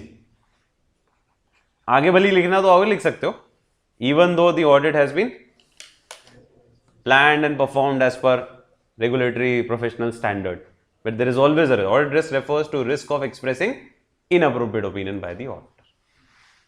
और इसको आप अवॉइड भी नहीं कर सकते, ठीक है. एक साथ लिखना, एक साथ लिखना. अभी कॉन्सेप्चुअल क्लैरिटी, मैं टाइम दूंगा आपको, कोई दिक्कत नहीं है, अभी रुको, एक साथ लिखना. आगे की कहानी सुनो आप. तो ऑडिट रिस्क के वापस क्या कर रहे हैं अपन? टुकड़े. 2 टुकड़े होते हैं ऑडिट रिस्क के. इनहेरेंट रिस्क तो बेबी भी नहीं है, पोता है. पहला टुकड़ा होता है रिस्क ऑफ मटेरियल मिसस्टेटमेंट, और दूसरा टुकड़ा होता है डिटेक्शन रिस्क. किसके टुकड़े किए मैंने? ऑडिट रिस्क के 2 कंपोनेंट्स होते हैं, एक होता है रिस्क ऑफ मटेरियल मिसस्टेटमेंट और एक होता है डिटेक्शन रिस्क. ये 2 टुकड़े क्यों किए और 2 टुकड़ों का लॉजिक क्या है, वो अगर आपने समझ लेना लाइफ में इनहेरेंट कंट्रोल डिटेक्शन रिस्क कभी नहीं भूलोगे आप लोग, इसलिए once in a lifetime lecture है, ठीक है, अगले 10 मिनट का। रिस्क ऑफ मटेरियल मिसस्टेटमेंट, हम अभी तक वर्ड यूज करते हुए हैं सारे स्टैंडर्ड्स में, कि ऑब्जेक्टिव से भी शुरू किया, ऑडिटर को रीजनेबल एश्योरेंस लेनी, क्या whether the financial statements are free from obviously risk of material misstatement। तो रिस्क ऑफ मटेरियल मिसस्टेटमेंट मतलब इन शॉर्ट हो गया, ऑडिटर जब देखेगा तो रिस्क ऑफ मटेरियल मिसस्टेटमेंट देखेगा, ठीक है। रिस्क ऑफ मटेरियल मिसस्टेटमेंट के दो बच्चे, इनहेरेंट रिस्क और कंट्रोल रिस्क। अब मेरी बात को बहुत ध्यान से सुनना, लॉजिक विथ कॉमिक। ना कॉमिक क्या है, एक एग्जाम्पल मैंने बना रखा है जो मैं हमेशा देता हूं सबको इस रिस्क को समझाने के लिए। आप सब लोगों ने क्या बनाई होगी अपनी जिंदगी में, चाय, टी बनाइए, भले पीते हो नहीं पीते हो, बनाई सबने होगी, ठीक है। चाय का एक प्रोसेस होता है बनाने का, तरीका होता है बनाने का। Now any one of you can just narrate the तरीका, या आप लोगों में से किसी की, इतने सारे लोगों में से किसी की चाय फेमस हो कि नहीं, घर पे कोई आता बोलता है नहीं इसके हाथ की पियेंगे हम तो। So kindly explain, supposing that you are on a TV channel and people are watching you because they don't know how to make a tea, how to make a wonderful tea. So you are explaining them this is the process you should follow to make a amazing one. Anyone? सबसे पहले एक cup अगर चाय बना रहे हो, मैं आया हूं आपके घर पे, लेट्स सपोज आपको एक कप चाय बनानी है, तो कैसे बनाओगे आप? शुरू करो, मैं रिपीट करता था तो सब लोगों के लिए जो लेक्चर्स भी देख रहे हैं। हाँ, पहले पॉट लिया जिसमें पानी रखा आपने, पानी वाली पिलाओगे मुझे आप, ठीक है, दूध डालोगे उसमें बाद में, ठीक है, चलो ठीक है, पानी ले, एक कप बनानी, एक कप का प्रोसेस बताना है आपको, ठीक है। तो एक पॉट लिया, गैस पे रखा, उस पर पानी डाला, कितना कप? एक कप पानी डाल दिया, ठीक है, ग्रेट, ठीक है ना, वो already has paid a fees, why will bear extra, है ना, पैसे दूंगा तो कर लेगा, fine, there is no issue in that. चलो, हाँ, गैस चालू किया, गैस पे रखा, पानी उबला, उसमें पत्ती डाली, कितनी? एक चम्मच, छोटी पत्ती बड़ी पत्ती मिला के इसने एक चम्मच डाल दी, ठीक है, एक स्पून टी स्पून हो गई। अदरक इलायची स्वाद अनुसार, और भी कोई मसाले स्वाद अनुसार, फाइन। शुगर भी टेस्ट के हिसाब से। पानी उबल गया, उसमें दूध मिक्स किया, कितना? Approximately half a cup, okay, ठीक है ना, पानी भी तो हाफ हो गया था ना, तो हाफ वो ठीक है, किसी किसी को जैसी जो पसंद थी बना दी। अभी वो की वही, उसको छानना भी तो होगा ना, तो वो तो प्रोसेस में तो आना चाहिए ना, वो लोगों को क्या पता, पहली बार बना रहे ना, ठीक है, हाँ ठीक है, तो वो छानना लगा हुआ है, उसके ऊपर आपने पोर करी तो पत्ती उसमें रह के, और फिर आपने उसको सर्व कर दी, ठीक है, विद कुकीज, ओके। ये प्रोसेस होता है, सब लोग यही फॉलो करते हैं, नॉर्मली यही प्रोसेस है, ठीक है। कोई दूध पहले डाल देता है, कोई दूध बाद में डालता है, ठीक है, that is as per choice. अब मेरी बात सुनना, इसी के अंदर मैं आपको इनहेरेंट कंट्रोल और डिटेक्शन रिस्क समझाऊंगा, और फिर मैं ऑफिशियल लॉजिक पे बाद में आऊंगा। पहले कॉमिक से समझ लो, कॉमेडी पार्ट पे समझ लो, फिर ऑफिशियल लॉजिक पे बाद में आऊंगा, क्योंकि कॉमेडी से ऑफिशियल लॉजिक कनेक्टिंग बहुत ईजी हो जाएगा। मैं ऑडिटर, ठीक है, मैं आया था आपके घर पे चाय पीने के लिए। चाय इज द फाइनेंशियल स्टेटमेंट जिसको मैं चेक कर रहा हूं, रिव्यू कर रहा हूं, जिसको मैं टेस्ट कर रहा हूं, ऑडिट कर रहा हूं, एग्जामिन कर रहा हूं, ठीक है ना। चाय जो बनी ना, उसके अंदर पत्ती डाली थी आपने, पत्ती के बिना चाय बनेगी कि नहीं बनेगी? चाय नहीं बन सकती, कोई भी किसी भी एंगल से नहीं बन सकती। कोई भी टी सोच लो, टी मिले, टी लीव्स तो चाहिए होगी, भले वो बैग वाली डाल लो, भले पत्ती डालो, चाहिए तो होगी, है ना। तो पत्ती आपने डाली, पत्ती के बिना चाय बन सकती थी कि नहीं बन सकती थी? नहीं बन सकती थी। मतलब बुक्स ऑफ अकाउंट जो बनाई आपने, फाइनेंशियल स्टेटमेंट जो आपने बनाया, उनपे रिस्क होगी। अब ना चाहो तो भी वो रिस्क है, वो रिस्क कौन सी कहलाएगी? इनहेरेंट रिस्क, वो उसके साथ जन्म से ही है। चाय जब से बननी शुरू है, पत्ती उसमें डली है, जन्म से ही आप कभी अवॉइड नहीं कर सकते उसको। नहीं तो फिर आप गर्म पानी पी रहे हो एक तरह से, अगर पत्ती नहीं डाली है तो जिंजर पानी पी रहे हो आप उसको, ठीक है, टी नहीं पी रहे हो उसको। इनहेरेंट रिस्क किस में होती है? अकाउंटिंग सिस्टम में। बुक्स ऑफ अकाउंट जब बना रहे हो ना, उसमें इनहेरेंट रिस्क होती है। फाइन। तो इनहेरेंट रिस्क को थोड़ा सा मैं लिखूं, अगर ये किसकी वजह से होती है, आपका क्या वीक है? Accounting system. इंटरनल कंट्रोल पे तो आए नहीं अभी अपन, चाय बना रहे हैं अपन। और ये किसके हाथ में? बनाने वाले के हाथ में, कि वो उसमें रिस्क रखता है, उसमें रिस्क होती है। किसके हाथ में? बनाने वाला कौन है? मैनेजमेंट के हाथ में। अब मेरी बात सुनना। अब जैसे फॉर एग्जांपल अपन प्रैक्टिकली बात करें, बुक्स ऑफ अकाउंट्स में रिस्क कैसे आती है? आपका अकाउंटेंट पुअर है, सस्ता रखा हुआ है, ये सब बहुत सारे कारण हो सकते हैं, ठीक है। There can be an number of ways. Provision बनाया वो एस्टिमेटेड फिगर है, एस्टिमेटेड फिगर श्योर होता नहीं, आपने कुछ भी बना दिया, ठीक है। अब आप खुद भी श्योर नहीं हो सकते कि गलत है कि सही है, तो वो रिस्क तो रहनी रहनी उसमें। आप सबको सही कर लो, पर एस्टिमेट्स को कैसे सही कर पाओगे आप, ठीक है। तो वो रिस्क रहेगा, और एस्टिमेट बनाने पड़ेंगे, आपके हाथ में नहीं है, वो बनाने ही पड़ेंगे आपको। प्रोविजन बनाना ही है, बैड डेट्स का या डिप्रिसिएशन का, ऑप्शन भी नहीं है आपके पास। लेकिन फिर भी आप ही ने, चाय बनाने वाले ने ही सोचा यार ये रिस्क तो रह गई अकाउंट्स में, इसको क्या कर लेते हैं, खत्म करते हैं। क्या लगाया आपने? छाननी लगाई। वो आपका इंटरनल कंट्रोल है, ताकि जो अकाउंटिंग सिस्टम में रिस्क है, कंट्रोल्स उनको प्रिवेंट कर ले, डिटेक्ट कर ले, करेक्ट कर ले। फाइन। अज्यूम करो कि 100 पत्ती डाली थी इसने, 100 दाने गिन के डाले थे, ठीक है, छोटी पत्ती बड़ी पत्ती मिला के, ओके। छन्नी लगाई। छन्नी जब लगाई तो उसमें 92 दाने तो रह गए और 8 दाने कप में आ गए। हो सकता है साइज ऑफ द छन्नी मोटी हो, दाने पतले हो, एनी रीजन। इसने छन्नी भी वही वाली यूज करी हो जो रैट द्वारा यूज करी गई हो, ठीक है। हो सकता है सर आए, कुछ स्पेशल टेस्ट तो देना ही पड़ेगा ना, तो ये रीजन हो सकता है। 8 दाने गिर गए। इसका मतलब कंट्रोल रिस्क किसकी वजह से आई? Weak internal control system. ICS weak होता है तो उससे आती है। अच्छा, ये भी किसके हाथ में थी? मैनेजमेंट के हाथ में थी। इसीलिए ये दोनों चीज किस में आ गई? रिस्क ऑफ मटेरियल स्टेटमेंट में। क्योंकि ऑडिटर जब आएगा ना, अभी तक ऑडिटर के पास कहानी आई कि नहीं आई? चाहे आई कि नहीं आई? नहीं आई, अभी तक खड़ी आई। तो ये दोनों इसलिए एक टुकड़े में कर दिए, रिस्क ऑफ मटेरियल स्टेटमेंट, जो प्योरली किसके हाथ में? मैनेजमेंट के हाथ में।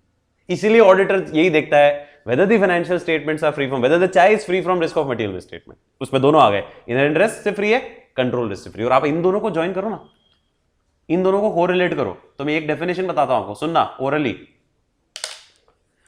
कंट्रोल रिस्क मतलब इनहेरेंट का रिस्क का वो हिस्सा, इनहेरेंट रिस्क का वो हिस्सा जो इंटरनल कंट्रोल भी प्रिवेंट, डिटेक्ट, करेक्ट नहीं कर पाया, वही तो कंट्रोल रिस्क हुई। पहले क्या थी? 100 इनहेरेंट रिस्क, 100 में से 8% ही बची, 92 तो कंट्रोल हो गई। तो कंट्रोल ने प्रिवेंट, डिटेक्ट कर ली 92, और जो इनहेरेंट रिस्क का हिस्सा बच गया, जो कंट्रोल नहीं कर पाए, प्रिवेंट, डिटेक्ट, करेक्ट नहीं कर पाया इंटरनल कंट्रोल, वो 8 हो गई एक तरह से कंट्रोल रिस्क। मतलब 8 आपके लिए रिस्क ऑफ मटेरियल मिसस्टेटमेंट है। और जब ऑडिटर आएगा तो उसको वो दिखेगा, ये देखो ये 8 है। 8 मतलब ऑडिटर के लिए तो वो 100% रिस्क ये बची है। बाकी उसको लेना देना नहीं 100 थी कि 92 क्या थी, उसको क्या लेना देना, ऑडिटर को लेना देना। मेरे सामने कितनी रिस्क दिख रही है? 8 मतलब मेरे लिए 8 100% है। ये 100% रिस्क मेरे सामने दिख रही है, मुझे इस 100% को और कम करवाना है, वो डिटेक्शन रिस्क में आ जाएगा। इन दोनों का क्लैरिटी। चाय मेरे पास आई, मुझे ना उस चाय के ऊपर 2 दाने फ्लोट करते हुए दिख गए। किसके? पत्ती के। तो मैंने क्या किया, अगर कोई नहीं देख रहा है तो मैंने फिंगर से लेके वही सोफे पे नीचे सेट कर दो, अपना थोड़ी है, ठीक है। तो फिंगर से लिया और ऐसे पीछे सोफे पे लगा दिया। और अगर कोई देख रहा है तो सोफिस्टिकेशन के साथ स्पून मंगाया, स्पून मंगा के 2 दाने निकाल के रख दिए। लेकिन यह आपने पुअर ऑडिट प्रोसीजर लगाया। जब 2 ऊपर दिख रहे हैं, इसका मतलब बेस पे भी हो सकता है, और तो स्पून मंगा के आपको एक बार स्टीयर करना चाहिए था उस कप को, ताकि नीचे वाले दाने अगर होते तो ऊपर आ जाते। ये आपकी स्मार्टनेस होनी चाहिए थी। Nature time extend of audit procedure आपको बढ़ाना चाहिए था, क्योंकि रिस्क दिख रही थी। आपने सिर्फ वो 2 दाने निकाले, बाकी नहीं निकाले। इसका मतलब है आपने डिटेक्ट नहीं किया। और ये क्यों हुआ? क्योंकि ये आपके वीक ऑडिट प्रोसीजर की वजह से हुआ। और ये किसके हाथ में था? ये ऑडिटर के हाथ में था। तो अल्टीमेटली यूं बोलूं मैं, जो आप कह रहे थे डिटेक्शन रिस्क की ऑडिट रिस्क होती है, क्योंकि इनहेरेंट को कंट्रोल करने के लिए हमने इंटरनल कंट्रोल लगाया। चलो इंटरनल कंट्रोल से भी कंट्रोल नहीं हुई तो कंट्रोल रिस्क बची, उस कंट्रोल रिस्क को कम करने के लिए ऑडिटर ने दिमाग लगाया, डिटेक्शन के लिए उसने nature time extend audit procedure बताया। लेकिन nature time extend audit procedure लगाने के बावजूद भी जो रिस्क निकल के नहीं आ रही है वही तो अल्टीमेट रिस्क बची। तो फॉर्मूला फॉर ऑडिट रिस्क यहां लिख रहा हूं, ठीक है, फॉर्मूला फॉर ऑडिट रिस्क, इसको चलो एक बार नेक्स्ट पेज पे लिख लेंगे अपन। यहां तक समझ में आ गया ना आप लोगों को? ठीक है, मैं फॉर्मूला प्रॉपर वापस समझाऊंगा ढंग से, ताकि ये रिपीट भी कर लूंगा मैं, तो ये इस पेज पे तो अपने पास अब जगह बची नहीं है, तो नेक्स्ट पेज पे ले लेंगे। पर लॉजिक एक बार समझ में आया आपको? लॉजिक ये है इसका। अब मैं आपको नेक्स्ट पेज पे लिए चल रहा हूं, फिर वापस इसी पे ले आऊंगा, ठीक है, कुछ कॉपी करना होगा तो वापस लेके आऊंगा, पहले एक बार मैं नेक्स्ट पेज पे लेके जा रहा हूं आपको, ध्यान से सुनना। ऑडिट रिस्क का फॉर्मूला क्या है? Risk of material misstatement into detection risk. बहुत सारे लोग इसको प्लस मान लेते हैं, मतलब इन शॉर्ट ऐसा फॉर्मूला हो गया, और ऐसा बोल दूं, inherent risk into control risk into detection risk. ये इनटू क्यों हुआ? क्योंकि सर आप तो बोलते हो यार, हम लोग आज तक बचपन से समझ में आता था ऑडिट रिस्क का मतलब होता है इनहेरेंट कंट्रोल और डिटेक्शन रिस्क, तो आज तक ये समझ में आता है इनहेरेंट कंट्रोल डिटेक्शन रिस्क का टोटल जो होता है वही तो ऑडिट रिस्क होगा। नहीं, टोटल कहां हो रहा है? लॉजिक सोचो ना, उससे वो कम हुई, उससे और कम हुई तो मल्टीप्लाई भी तो होगा। एग्जांपल अपन ने क्या लिया वो ले लेते हैं फॉर्मूले में। अपन ने लिया इनहेरेंट रिस्क कितनी थी? 100, कंट्रोल रिस्क कितनी बची? 8 ही बची ना, तो 8% मान लो इसका, ठीक है। तो ये रिस्क, ये जो खत्म हुई अभी, ये कितनी बची है? 8। अब ये 8 ऑडिटर के लिए क्या है? 100%, ठीक है, ये 100% है। उसमें से उसने कितने दाने निकाल दिए? 2 निकाल लिए, बचे कितने? 6। मतलब कितनी परसेंट रिस्क बच गई है? 75%। 8 100% है, 2 निकले मतलब 25% तो डिटेक्ट कर लिए, लेकिन 75 डिटेक्ट नहीं कर पाए, तो डिटेक्शन रिस्क कितनी होगी? 75%, तो into 75%, that is equal to 6, and this 6 is the audit risk. सही भी, फाइन। और इसीलिए एक लॉजिक और होता है, अगर आपको याद हो, सुना होगा आपने, इनहेरेंट रिस्क और कंट्रोल रिस्क का कंबाइंड असेसमेंट ऑडिटर करता है, मतलब in short risk of material misstatement देखता है। फाइन, ये इनका कंबाइंड असेसमेंट किया। अगर ये हाई है तो ऑडिटर को अपनी nature timing extent of audit procedure बढ़ाने पड़ेंगे, ताकि डिटेक्शन रिस्क क्या हो जाए? लो, क्योंकि हाई इंटू लो हो जाएगा लो। समझो, बताता हूं। मैं ऑडिटर हूं, मैं गया क्लाइंट के यहां पे, क्या रिस्क नजर आई? 8 मेरे लिए हाई है मान लो, तो मुझे मेरा nature timing extent of audit procedure बढ़ा के डिटेक्शन रिस्क के लेवल को क्या करना था? कम। या 75 की जगह मुझे क्या करना था? इसको 20, 5, 10 पे लाना था। अगर 20, 5, 10 होता तो ये रिस्क कितनी बचती? 0.8, 1 वो चल जाती, लेकिन अभी 6 तो हाई रिस्क है, मान लेते हैं अपन 6 को अज्यूम कर लेते हैं हाई है, ठीक है, तो 6 हाई है क्योंकि 75% रिस्क बच गई। आपने क्यों बची 75%? लॉजिक बहुत सिंपल है, इनहेरेंट कंट्रोल रिस्क हाई थी, आपको nature timing extent of procedure बढ़ाना था, आपने नहीं बढ़ाया, तो ये भी क्या रह गई? ये भी हाई रह गई, तो हाई इंटू हाई रह गया वो। अब हाई इंटू लो होता, ये 25% होता, 10% होता, 15% होता, तो ये लो हो जाती ऑटोमेटिकली। और वाइस वर्सा, मतलब नॉर्मली तो लॉजिक यही पूछते हैं, उल्टा तो नहीं पूछेगा। अगर ये वैसे ही क्या है? लो, तो इसको हाई रखो तो भी कोई दिक्कत थोड़ी है। समझो ऊपर वाले एग्जाम्पल में 100 इंटू ये वैसे ही 2 है या 1 है, मतलब इंटरनल कंट्रोल अच्छे लग गए तो एक ही रिस्क निकली, तो टोटल रिस्क कितनी निकली? 1। कौन सी? Inherent into control. अब ये डिटेक्शन रिस्क 100% भी बचे, मैंने बिना देखे पी ली चाहे, तो भी क्या दिक्कत है? ओवरऑल 1 ही तो आई, कोई दिक्कत थोड़ी। अगर ये लो है तो ये फिर हाई भी रह जाएगा, ये तो भी कोई दिक्कत नहीं, क्योंकि लो ही होगा रिस्क। तो मतलब इंटरनल कंट्रोल अगर अच्छे हैं, रिलायबल है, तो मेरे को सब्सटैंटिव कम भी लगाऊंगा तो पता है ना, ये तो पॉइंट होता है। लॉजिक समझ में आया क्या? ये है इसको समझने का तरीका। और इसीलिए ऑडिटर हमेशा रिस्क ऑफ मटेरियल मिसस्टेटमेंट को असेस करके अपना nature timing extent of audit procedure लगाता है। मैंने अब भी लाइन आपको ऐसे 300 में भी एक लाइन पढ़ाई थी, उसको पढ़ो वापस, ऊपर जाओ, ये रही ये वाली लाइन। ये जो नॉलेज ऑफ बिजनेस आपने ली ना, इट इज, ये नॉलेज से आपको क्या असेस करना है, इनहेरेंट और ये हमेशा एंड चलेगा दोनों साथ में, क्योंकि हम अकेले एक नहीं देखेंगे, हम तो नेट इफेक्ट देखेंगे ना दोनों का, हमको तो उसके बाद से कहानी शुरू करनी है। So such knowledge is used by the auditor in assessing inherent and control risk, उसके हिसाब से, ताकि ऑडिटर क्या डिसाइड कर सके, nature, timing, extent of audit procedure. क्योंकि इनहेरेंट कंट्रोल रिस्क को देख लो, मतलब risk of material misstatement को देख लो, उसके हिसाब से आप nature, timing, extent of audit procedure decide कर लो। आया समझ में सब लोगों को? इनहेरेंट रिस्क किसके हाथ में, कंट्रोल रिस्क किसके हाथ में, audit risk, sorry detection risk किसके हाथ में, ऑडिटर। इनहेरेंट रिस्क किसकी वजह से आ रही है, अकाउंटिंग सिस्टम वीक है। कंट्रोल रिस्क किसकी वजह से आ रही है, आईसीएस वीक है। और डिटेक्शन रिस्क किसकी वजह से आ रही है, ऑडिट प्रोसीजर्स की नेचर में एक्सटेंड कमजोर है। अब इनकी ओरिजिनल डेफिनेशन अगर आपको मैं पढ़ाऊं साथ साथ, फिर मैं चार्ट दे दूंगा आपको, आप ड्रॉ कर लेना, मैं ओरिजिनल डेफिनेशन भी आपको पढ़ाता हूं। 330 में दे रखी है ओरिजिनल डेफिनेशन। एक बार 330 पे आओ, अपन ने अभी तो 300 पढ़ा है, 330 पे आओ। 330 में इनकी ओरिजिनल डेफिनेशन दे रखी है, ये देखो, मिली? ओरिजिनल पढ़ोगे ना, लोगे भगवान क्या दिया है लैंग्वेज, पर लॉजिक बहुत सिंपल है, क्योंकि अपने दिमाग में सेट हो चुका पहले से। अब देखो लॉजिक क्या है, इनहेरेंट रिस्क क्या होती है, किसकी वजह से आ रही है इनहेरेंट रिस्क, जल्दी बोलो, किसकी वजह से आ रही है इनहेरेंट रिस्क, अकाउंटिंग सिस्टम पूरा है। अभी तक इंटरनल कंट्रोल कंसीडर किया है कि नहीं किया, अभी तक तो किया ही नहीं है, वो तो बाद में करेंगे, कंट्रोल लिस्ट में करेंगे।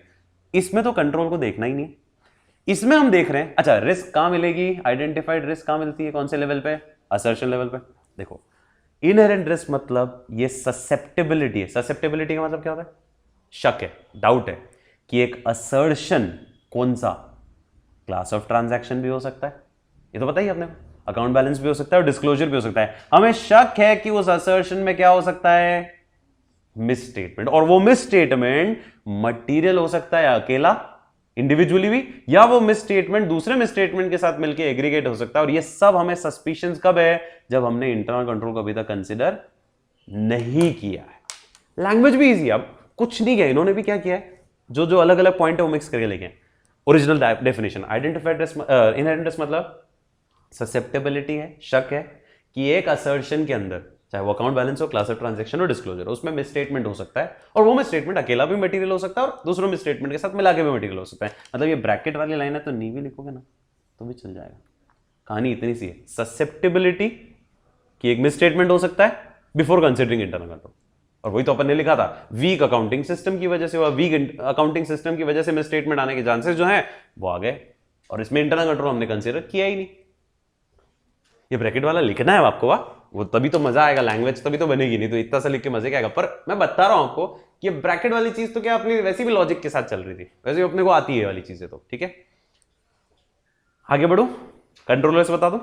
चलो, कंट्रोलर्स का मतलब यहां पे भी लैंग्वेज देखो बहुत ही सिंपल है। इस बार हमने इंटरनल कंट्रोल को कंसिडर किया, और वो इंटरनल कंट्रोल बेचारा क्या नहीं कर पाया, रिस्क को प्रिवेंट, डिटेक्ट, करेक्ट नहीं कर पाया, इसीलिए तो रिस्क बची। कंट्रोल रिस्क, लैंग्वेज देखो, the risk that a misstatement could occur, इस बार कुड अकर लिख दिया, ससेप्टेबिलिटी भी लिख सकते थे, ठीक है, कि एक मिस स्टेटमेंट हो सकता है किसमें, उसी असर्शन में, वापस bracket, about a class of transaction, account balance, disclosure, ठीक है, और वो मटेरियल हो सकता है, वही लैंग्वेज है, individually aggregate with other miss statement, और वो मिस स्टेटमेंट प्रिवेंट नहीं हो पा रहा है, डिटेक्ट नहीं हो पा रहा है, करेक्ट नहीं हो रहा है टाइमली बेसिस पे, किसके द्वारा, एंटिटी के इंटरनल कंट्रोल। मतलब ये पूरा ब्रैकेट में डाल सकते हो, लैंग्वेज ये है, the risk that a misstatement could occur in an assertion and that will not be prevented, that would not be corrected, and that would not be detected by a entity's internal control. Clear? Simple? Okay. और detection risk तो सीधे ही clear है, the risk that the procedure perform by the auditor, जो auditor ने procedure perform किए क्या करने के लिए, ऑडिट रिस्क को कम करने के लिए, लो लेवल पे लाने के लिए, उससे भी क्या नहीं हो पा रहे हैं, डिटेक्ट नहीं हो पा रहे हैं मिस स्टेटमेंट जो एग्जिस्ट कर रहे हैं, that could be material either individually और एग्रीगेटेड विद अदर मिस्टेक। तो तीसरे में तो बहुत सिंपल है कि जो प्रोसीजर ऑडिटर ने परफॉर्म किए ऑडिट रिस्क को लो लेवल पे, एक्सेप्टेबल लेवल पे लाने के, एक्सेप्टेबल मतलब 1 2 5 रह पे जाए तो चल जाएगा, लो लेवल पे लाने के लिए उन प्रोसीजर से भी डिटेक्ट नहीं हो पा रहे हैं क्या, मिस स्टेटमेंट, और वो मिस स्टेटमेंट मटेरियल हो सकते हैं इंडिविजुअली और एग्रीगेटेड विद अदर मिस्टेक।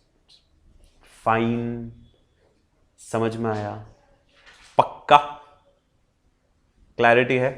लिए चलो चार्ट पे वापस, ठीक है। चार्ट 2 बनवाया मैंने आपको, एक तो फॉर्मूला बेस्ड आपके लिए यहाँ तैयार किया, उससे पहले वाले पे ले चलता हूँ। पहले उसमें से कुछ कॉपी करना है, उसमें से कॉपी कर लो, और फिर फॉर्मूला बेस्ड वाले में से कुछ कॉपी करना है तो फॉर्मूला बेस्ड में से कॉपी कर लो, ठीक है। पहला चार्ट आपके सामने है, I am giving you some time, आराम से आप देख सकते हो इसको, और टॉपिक बहुत इंटरेस्टिंग है।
पहले ये कॉपी कर लो, फिर अपन फॉर्मूले वाला पेज ओपन कर लेंगे। लॉजिक समझाना था, इसलिए एग्जाम्पल भी थोड़ा डिफरेंट बना रखा है मैंने टी वाला, ताकि उससे थोड़ा सा क्लैरिटी भी आ जाएगी हमेशा। एक मॉडिफाइड ओपिनियन का एग्जाम्पल अपन ने देख ही लिया था, उसमें पिक्चर देखने वाला एग्जाम्पल एक वो यूनिक क्रिएट किया हुआ है, ये यूनिक क्रिएट किया हुआ है। दोनों कॉन्सेप्चुअल बहुत इंपॉर्टेंट टॉपिक्स हैं। क्लियर है? नेक्स्ट ले लो पेज, फॉर्मूला।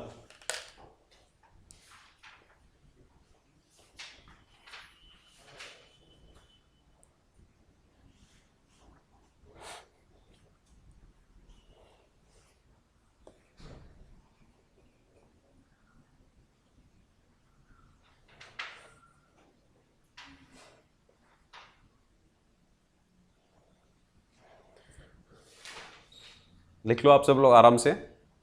और अभी तक हम लोगों ने स्टैंडर्ड 200, 210, 220, 230, 240, 250, 260, 265 और 299 पढ़ लिया। SQC 1 पढ़ चुके। 300 की सीरीज में अभी तक 300 पढ़ लिया, और अभी कॉन्सेप्चुअल क्लैरिटी पढ़ ली हम लोगों ने कि ऑडिट रिस्क क्या होती है, क्योंकि वो 330 में आएगी, पर जरूरी थी अभी समझानी आपको, क्योंकि नॉलेज ऑफ बिजनेस अपन पढ़ रहे थे। और 300 का जो अभी अपन ने पढ़ा, उसमें 4 टॉपिक्स हम लोगों ने डिस्कस किए मेन, जो आपको याद रखना ही रखना है। बाकी बहुत सारी चीजें डिस्कस करिए, पर 4 चीजें ध्यान रखना। ऑडिट स्ट्रैटेजी, उसके 3 क्वेश्चंस है, इंपॉर्टेंस, स्टेप्स और factors to be considered. Audit plan का एक क्वेश्चन है, considerations to be taken into account, है ना। और बाकी ओवरऑल आपको देखा ही आपने। और एक वो लैंग्वेज वाला पार्ट बहुत अच्छा था कि कितनी अंडरस्टैंडिंग लेनी है नॉलेज ऑफ बिजनेस की, sufficient to enable the auditor to identify those events and transactions which are having a significant effect on the accounts or the financial statement or on the audit report, ठीक है। और वो knowledge से ही वो inherent control risk assess करेगा, और उसके हिसाब से nature, time, extent of audit procedure decide करेगा, ठीक है। Comfortable? So with this we are coming to the end of this session, ठीक है, जो हम लोगों ने 265, 299 और 300 का कंप्लीट किया विद दिस कॉन्सेप्चुअल क्लैरिटी, ठीक है, फाइन।